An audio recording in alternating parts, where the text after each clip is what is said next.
देता न दशमलव भारत तो यूं चांद पे जाना मुश्किल था। धरती और चांद की दूरी का अंदाजा लगाना मुश्किल था। सभ्यता जहां पहले जन्मी है जहां पे कला। अपना भारत वो भारत है जिसके पीछे संसार चला। भारत माता की। हम मारना भी जानते हैं और बचाना भी। हमने दुश्मन के लिए फाइटर जेट्स बनाए, संगीन बनाई, और जब जिंदगी की सांस टूटने लगी तो हम ही ने वैक्सीन बनाए।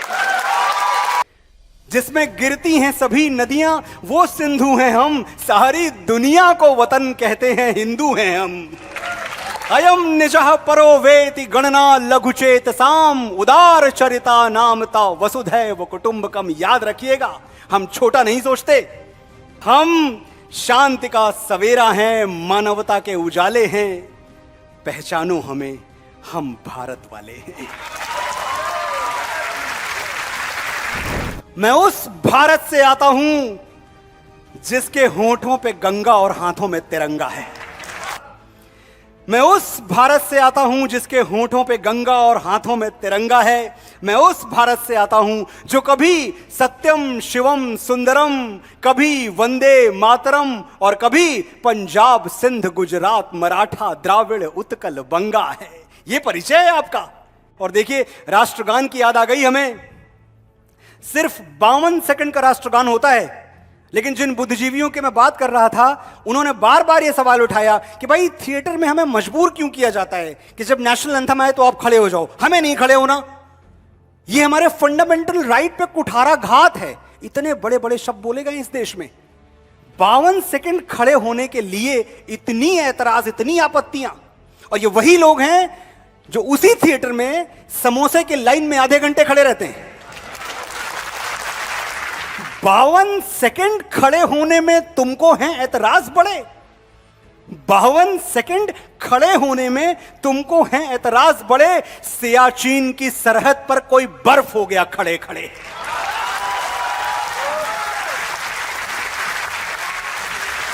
और एक चीज और मैं देखता हूं, वंदे मातरम पे ऐतराज क्यों है? वंदे मातरम पे ऐतराज जो आपका हक है। मेरे भाई, मैं आपसे पूछना चाहता हूं, जो तोले दिल के रिश्तों को बना है वो तराजू क्या? जो तोले दिल के रिश्तों को बना है वो तराजू क्या? अगर दोनों ही भाई हैं तो फिर मैं क्या, तो फिर तू क्या? ये मिट्टी तेरी भी मां है, ये मिट्टी मेरी भी मां है, तो मां को सर झुकाने में मुसलमान और हिंदू क्या? मैं गौतम के भारत से आता हूं जहां जनहित के लिए एक राजपुत्र सन्यासी हो जाता है। मैं राम के भारत से आता हूं जहां पिता की एक बात पर बेटा सिंहासन त्याग कर वनवासी हो जाता है। जय श्री राम। फूलों की तरह तुझको संभाला है हमेशा, कांटों की इबादत नहीं करना मेरी बेटी।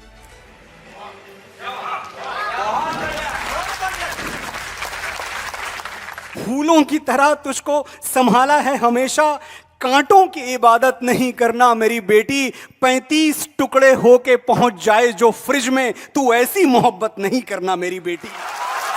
वो हाथ कंधे से कैसे जुड़ा हुआ है अभी, दुपट्टा जिसने किसी बहन का गिराया था। ये मोमबत्तियां मर्दानगी पे लानत हैं कि मर्द वो है जो लंका जला के आया था।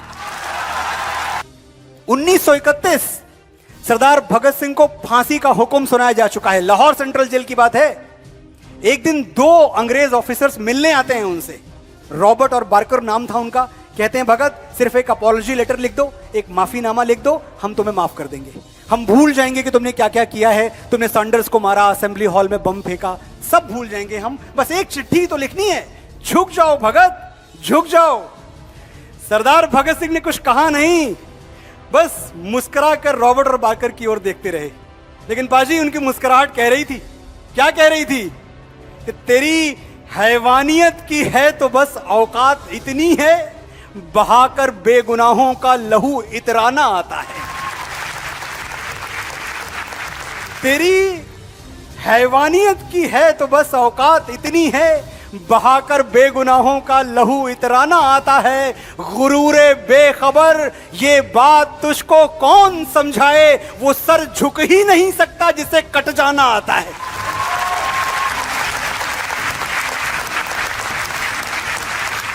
चिट्ठी तो लिखी सरदार भगत सिंह ने, चिट्ठी लिखी अंग्रेज सरकार ने, और चिट्ठी में यह भी लिखा कि मुझे फांसी न दी जाए।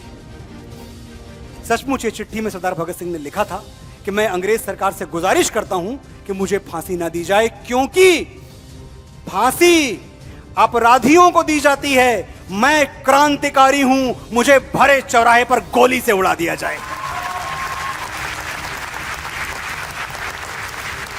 वो बेगैरत अंग्रेज सरकार, उसने पहुंचा दिया भगत सिंह को फांसी के तख्ते तक। और भगत सिंह को तो बलिदान होना था, उनको हुतात्मा बनना था, उनको वीरगति चाहिए थी। फिर ठीक है, अगर गोली नहीं तो फांसी ही सही। भगत सिंह जिसके सर पे सेहरा देखने के लिए उनकी मां तरसती रही, तड़पती रही, और जिन्होंने अपनी मां से कह दिया था कि देखो मां, अगर मैं गुलाम भारत में शादी करूंगा तो मेरी दुल्हन सिर्फ मौत होगी, किसी और की मांग में सिंदूर भरने का हक नहीं है मुझे। तू न रो मां कि तू है भगत सिंह की मां, मर के भी लाल तेरा मरेगा नहीं। ये तसल्ली दी थी उन्होंने अपनी मां को कि तू न रो मां कि तू है भगत सिंह की मां, मर के भी लाल तेरा मरेगा नहीं। घोड़ी चढ़ के तो लाते हैं दुल्हन सभी, हंस के हर कोई फांसी चढ़ेगा नहीं।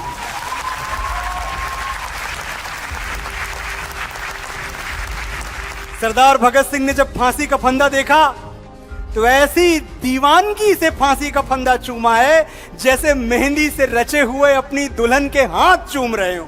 ऐसी जवां मर्दी, ऐसा लड़ाका। ऐ दुल्हन मैं राख बन सतलज नदी में बह गया, पूछ मत तेरी जुदाई दिल पे कैसे सह गया। है शहादत की खुशी पर जाते जाते दुख भी है, हाय आजादी तेरा घूंघट उठाना रह गया। बंकरों पे बम गिरा के बोल जिंदाबाद तू, शेर शाह हरदम रहेगा सरहदों को याद तू। फूंकता जा जालिमों की बस्तियां, दुश्मनों को क्या पता है आग की औलाद तू।